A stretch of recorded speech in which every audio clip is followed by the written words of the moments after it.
Tudi danes bomo začeli s pesmijo.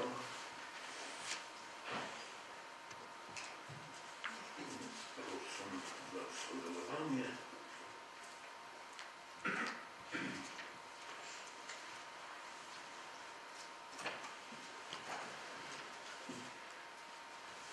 Kraljevo znanje križ stoji, dan veroglejih ran.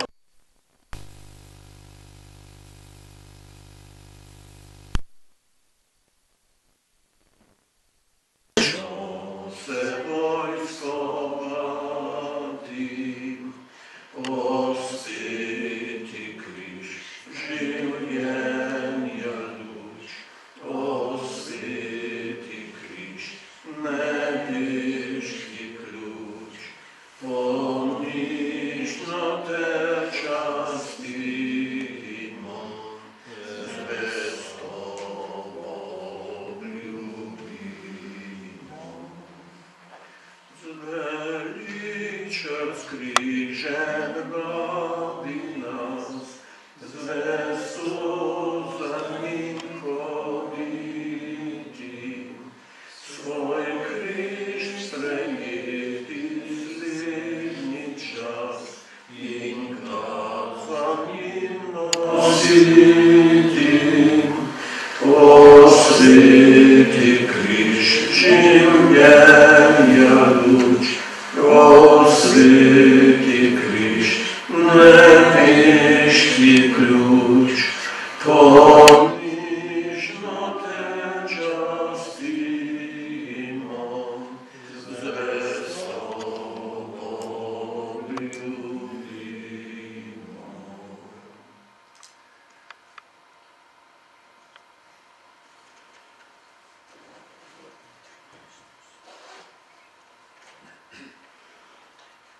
Torej, zahvaljujemo se vam, ki ste prišli, in predavatelju, ki bo nastopil.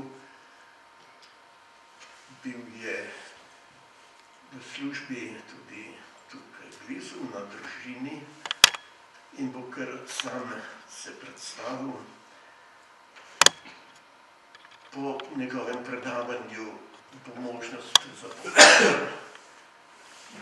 Lahko boste prišli sem pred mikrofon ali pa boste iz dvorane bolj glasno se oglasili. Torej, kar povabim gospoda predavatelja pred mikrofon.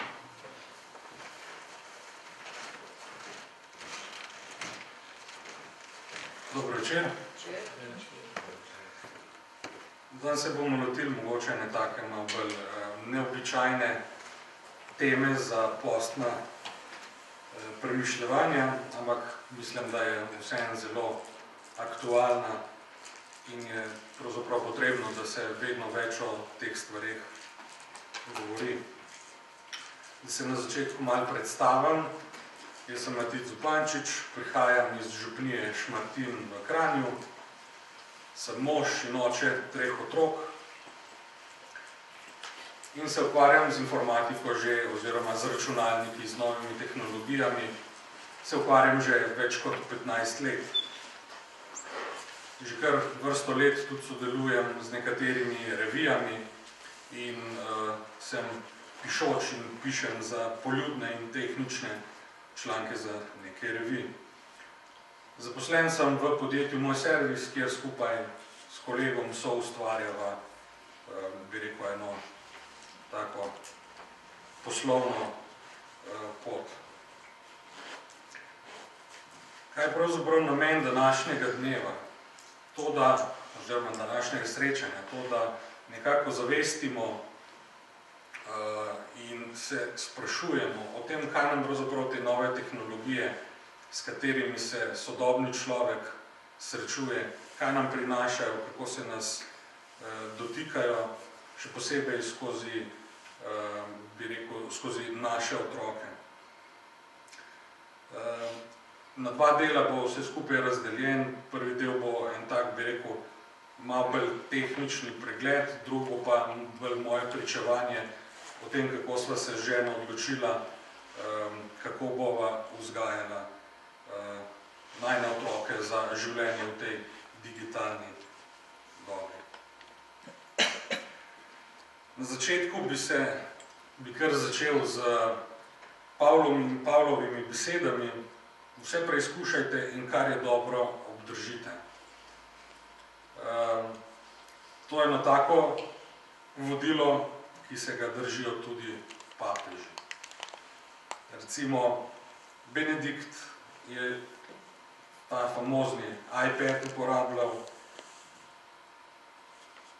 Frančišek ima svoj profil na Twitterju in ga uporablja, ima tudi svoj profil na Facebooku in seveda začel s tem uporabo sodobnih tehnologij, je pa že Janez Pavel II, kjer je, mislim, da na neko oddaljeno škofijo poslal neko elektronsko sporočilo. Da pa lahko začnemo o teh stvareh govoriti, moramo pa pravzaprav malo pogledati, kako se je vse skupaj začelo. Leta 1969, to, ki je v bistvu nekako ta tehnologija stara, internet je toliko star, je ameriško obrambno ministrstvo naročilo neko študijo oziroma neki akademiji je naročilo naj sestavi omrežje oziroma naj naredi omrežje, ki bo varno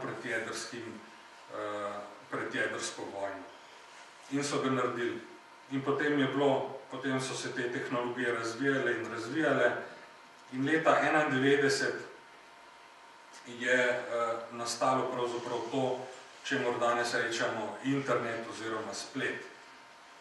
Kot posledica neke, bi rekel, frustracije gospoda, ki ga vidite tukaj na sliki,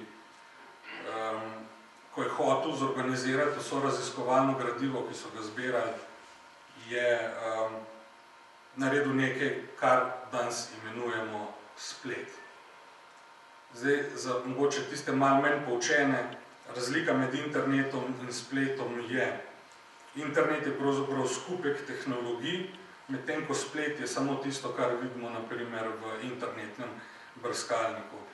V internet recimo lahko prištevamo še elektronsko pošto ali pa videotelefonijo in podobne stvari, medtem ko splet je pa, ne vem, to, kar večina vas pozna skozi Google. Internet je torej produkt nekega vojaškega naročila z akademsko izvedbo. In zaradi tega v začetku nobeden ni razmišljal, da bi zgradili internet varen, ker to sploh ni bilo vprašanje, zato ker število naprav v internetu leta 1969, to so bili čez celo Ameriko povezani 4 računalniki. V 20 letih recimo potem je to šlo na milijon naprav. Ampak kaj se je pa zgodilo v naslednjih 20 letih? Danes, kako danes internet izgleda? Danes imamo 9,5 milijarde naprav priklopljenih v internet in do 2020 ne bi bilo tega 75 milijard in v internet se bodo takrat preklapljali hladilniki, vsa razsvetljava, hiše in tako naprej. Statistika današnja je že taka, da 3,5 milijarde uporabnikov uporablja internet in mogoče še zanimivo to, v Sloveniji imamo več kot en telefon na prebivalca. Zakaj sem telefone omenil? Zato, ker večinoma so to že pametni telefoni, o katerih bom mogoče malo več kasneje povedal. Dva pojma sta, ki jih bomo srečevali v razpravah o sodobnih tehnologijah. Digitalni domorodci pa digitalni emigranti. Tukaj mislim, da smo vsi imigranti. Naši otroci so pa večinoma domorodci digitalni. Te tehnologije, ki zdaj nastajajo, ali pa zadnjih 10 let nastajajo, so za njih narejene in če samo pogledamo, kako se en otrok, bi rekel, zelo intuitivno loti uporabe teh tabličnih računalnikov ali pa telefonov, bomo brž videli, da so to tehnologije, ki so pravzaprav njim na kožo pisane. Na misel mi prihaja še ena reklama, mogoče se jo spomnite, pred 10 leti, 15 je Seoul imel slogan Svet ni eden, svetova sta dva. In dejansko se tukaj pokaže ta ločnica med starejšo generacijo oziroma tistimi, ki nismo zrasli s temi tehnologijami gor, in otroci, ki zdaj rastejo s temi tehnologijami. Kako uporabljamo oziroma zakaj uporabljamo, če malo pogledamo okrog sebe, bomo v bistvu hitro videli, da zelo različno uporabljamo internet. Kako ga pa uporabljamo? Tisti, ki smo imigranti v tem digitalnem svetu, smo predvsem konzumenti informacij oziroma tehnologijo uporabljamo, vsebine konzumiramo. Medtem ko otroci in mladostniki oziroma digitalni domorodci sami vsebine ustvarjajo, jih nalagajo, vpletajo svoje čustva. Naša prednost je to, da imamo življenjske izkušnje, ki nam predstavljajo neke zavore, ko pridemo v situacijo, ko ne vemo, kako bi odreagirali. Medtem ko otroci in mladostniki teh izkušenj nimajo in tudi seveda nimajo potrebnih zavor, ki bi jim pač preprečevali, oziroma ki bi jih opominjali na to, da neprimerno vedenje v internetu lahko ima celo tragične posledice.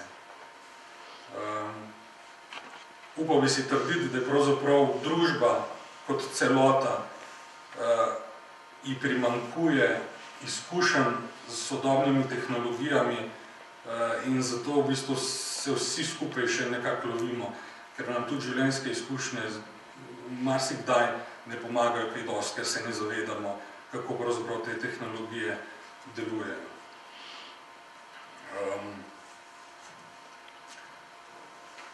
Internet je več kot 90% skrit našim očem. In tisto, kar recimo iščemo po internetu, tisti je samo vrh tele ledene gore.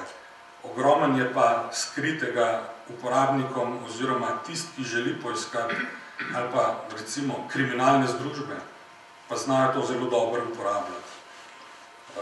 In tako da moram reči, da tisto, kar skozi Google iščemo, nam bo samo vrh te ledene gore prikazali, medtem ko s posebnimi tehnologijami se da priti tudi do recimo ena izmed stvari, ki je v kriminalnem podzemlju interneta zelo popularna, je tako imenovani Silk Road, kjer pravzaprav dobimo vse od drog do orožja, do pedofilije in tako naprej. Skratka, vse, kar lahko tudi v realnem kriminalnem svetu kupimo, lahko tudi v internetu kupimo. Zakaj je to pomembno? Da vemo, ker dostopamo do interneta pravzaprav danes ne samo z računalnikov, tudi na tablicah, tudi na telefonih, tudi televizor ima že preklop v internet. Na igralnih konzolah, ki jih imajo otroci recimo v svojih sobah, na multimedijskih predvajalnikih, ki jih imajo v sabo recimo za poslušanje glasbe ali kaj podobnega. In seveda potem si lahko postavimo samo še tudi vprašanje, ali je otrok oziroma mladostnik ali pa navsezadnje tudi mi, ali smo varni, če smo nekje pospravljeni v sobi, oziroma če je otrok pospravljen v sobi, a je bolj ali manj varen, kakor otrok na ulici. Jaz mislim, da so nevarnosti, bi rekel, povsod enako nevarne.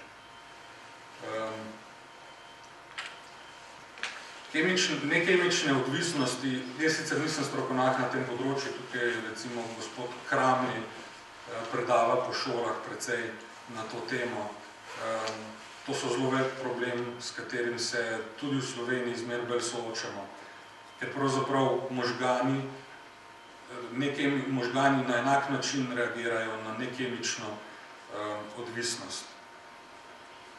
Morda vam je vsem skupaj poznan tisti primer iz srednje šole v Mariboru. Te tehnologije so lahko tudi smrtno nevarne, kar se je izkazalo v tem primeru. Več stvari se je poklopilo in seveda nekoga zaradi tega ni več med nami, ker nekdo ni razmišljal o posledicah.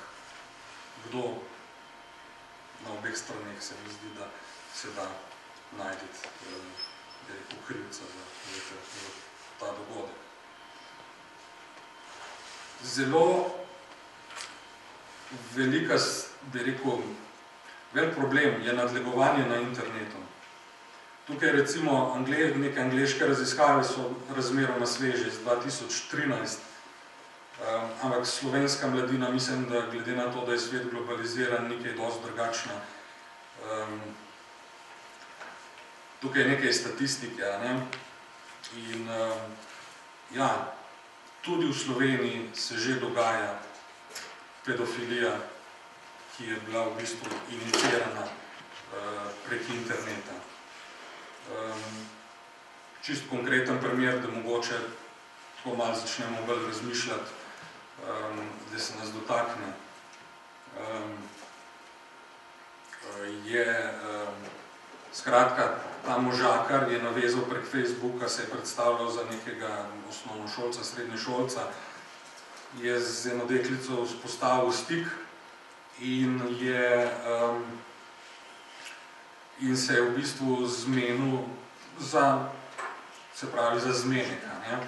Še prej sta si izmenjena nekaj slik, ki so bile take malo bolj eksplicitne in ko je pa prišel dejansko do tega snidenja, ne, je pa padel izgovor, da je pač njegov sin zbolel in da je on prišel iskat, oziroma da bo on peljal domov, ne, temu njemu prijatelju, ne. No, je bila dosti tragična, bi rekel, ta zgodba, tudi v medijih. Internet uničuje kariere lahko. En izmed prvih takih zelo medijsko odmevnih, predvsem v Ameriki, je bila tale punca tukaj, ki je tole fotografijo objavila leta 2010 in je pa študentka, mislim, da neke pedagogike, skratka razredni pouk ne bi učila.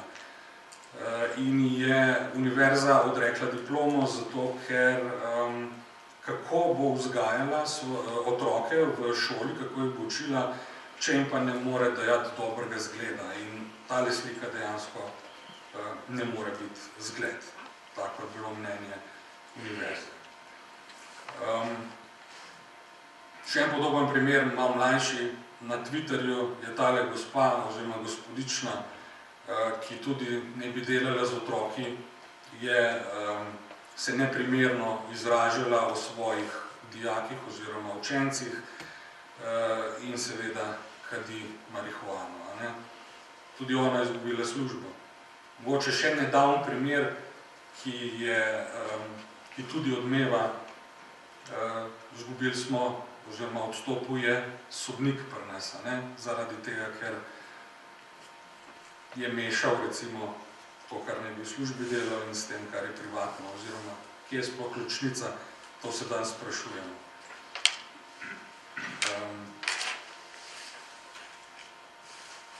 Ko objavimo sliko na Facebooku, na Twitterju, kjerkoli, še posebej recimo, če to gre za mlade ljudi, a se zavedamo, da ta slika, ko je enkrat v internetu, pravzaprav jo je praktično nemogoče jo izbrisati. In kadrovske agencije redno, oziroma tisti, ki zaposlujejo, redno že preverjajo v internetu vse tiste, ki jih zaposlujejo. In samo vprašanje je, kakšne informacije lahko dobijo o posamezniku. Ena izmed stvari, ki je lahko precejšen problem za mladostnika, so tele aplikacije za takošnje sporočanje, ki so v bistvu vse tudi na tehle telefonih, ne? Skype, Facebook Messenger, Snapchat, to so aplikacije, s katerimi zdaj mladina komunicira. In seveda ne gre samo za besedila, gre tudi za video, za fotografije. In če tukaj ni nekih zavor pri uporabnikih tega, potem se lahko v javnosti seveda zelo neprimerne vsebine pojavijo.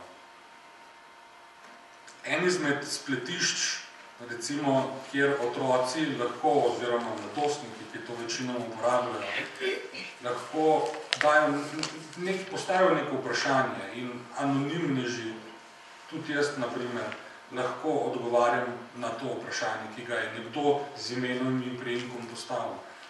In nekateri niso sposobni, niso dovolj močni, da bi se nekako spopadli s tem, kar tam te anonimneži o njih povejo. In seveda so bili tudi že samomori iz tega. Zdaj pa tisti mogoče malo bolj pričevanski del.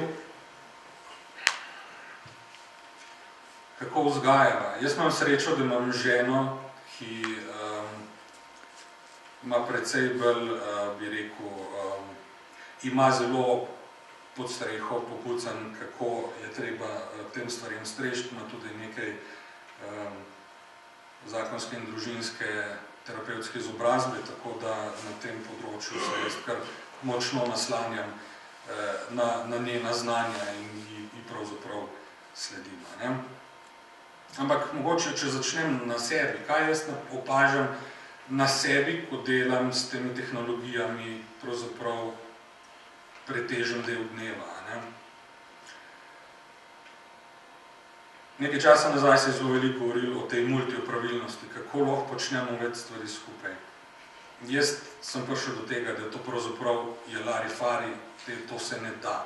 Lahko delam samo več stvari narezane na koščke, pa vse skupaj mi vzame precej več časa, kot če bi samo eno stvar delal. In seveda, bi rekel, neka poplava informacij me dejansko dela živčnega in vznemirjenega. Ampak moja služba je taka, da to moram pravzaprav dnevno delati, dnevno nove informacije in tako naprej. In ko začnem delati, pa moram nekaj narediti zelo koncentriran, je najboljše, da izklopim telefon, da izklopim elektronsko pošto, slušalke na glavo in neko glasbo, zato da se dejansko odrežem ven neke motilne elemente. Ko smo že pri teh motnjah iz okolice, recimo, povprečni mladostnik naj bi napisal 5 SMS sporočil oziroma nekih sporočil, ne vem, mogoče tudi na Facebooku, 5 sporočil na uro in to 24 ur na dan. Povprečje nekako to kaže. Tako da tukaj je, bi rekel, skoraj da strašljiva ta statistika. Mogoče vprašanje Steve Jobs, ki je ta iPad, bi rekel, izumil, ali njegovi otroci imajo iPad. Tisti, ki ste mogoče njegovo biografijo prebrali, nimajo. In je bil tudi v nekem intervjuju zelo kratek, da pri uporabi tehnologije doma postavljata omejitve otrokom. In pravzaprav v Silicijevi dolini je zmer več takih direktorjev velikih tehnoloških podjetij, ki v bistvu na lastni koži izkušajo, kaj lahko tehnologije naredijo, v bistvu otrekajo na nek način svojim otrokom, svojim potomcem in postavljajo omejitve in odrekajo tehnologijo. Kakšne so pa pri nas doma omejitve? Nimamo televizije, to je, bi rekel, ena taka organska odločitev, ki je prišla ven z tega, ko se je televizor pokvaril in takrat je bila priložnost, da sva rekla, ne bo televizije. Imamo en mobilni telefon, ki ga otroci lahko uporabljajo, zato ko grejo v glasbeno šolo in tako naprej, ko se je treba domen za prevoz. Ampak po pravic povedan ga noče nobeden uporabljati. Zakaj? Zato, ker je še tiste star telefon na gumbe in ne tak, ki bi bil občutljiv na dotik in zaradi tega ni zanimiv in ga ne uporablja. Pa družinski računalnik je samo v dnevni sobi, pa otroci nimajo gesla za dostop do njega. Bi rekel, pri teh razmeroma rigoroznih omejitvah sva se nekako opirala tudi na enega precej znanega psihiatra in psihologa Manfreda Špicerja, ki pravzaprav, mislim, da je Nemec, ki pravi, da do 12. leta bi otroci pravzaprav ne smeli imeti stika s temi tehnologijami. Danes priznam, da se je malo težko tega držati, ampak vseeno. Otroci seveda naši lahko brskajo po internetu, ampak večinoma samo zato, da si poiščejo odgovore oziroma da naredijo domače naloge, tisto, kar je potrebno. In ženo skušava biti, bi rekel, čim bolj prisotna takrat okoli računalnika. No, glede na to, da vsi v glasbeno šolo hodijo, imamo, bi rekel, in nam glasba veliko pomeni, tudi recimo YouTube uporabljamo za, bi rekel, preverjanje, iskanje novih glasbenih okusov in tako naprej. In ali bodo najni otroci zaradi tega prikrajšani? To sem se jaz velikokrat spraševal in še zdaj se moram čisto pošteno priznati, da ne vem. Ampak upam, da ne. Zaradi tega, ker so domorodci, digitalni domorodci in so te tehnologije njim toliko na kožo pisane, da bojo po mojem povsem suvereni v njihovi uporabi. Jaz osebno mislim, da precej več pozornosti je dobro, precej več pozornosti namenjati in jo tudi namenjava temu, da skrbiva doma za ljubezen do jezika in do kulture. Ker se mi zdi, da poklici prihodnosti, glede na to, če pogledamo, kako je v osnovnih šolah s pismenostjo, mislim, da bojo to poklici prihodnosti tistih, ki bojo znali kaj napisati oziroma kaj enostavno povedati.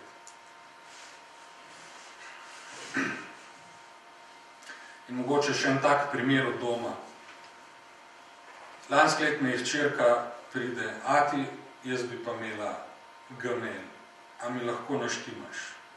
In sem bil res super cepo, kaj pa zdaj narediti, ker dejansko je tudi to, vsi praktično to že imajo. In seveda me je hčerka preštimala, da sem se tega lotil.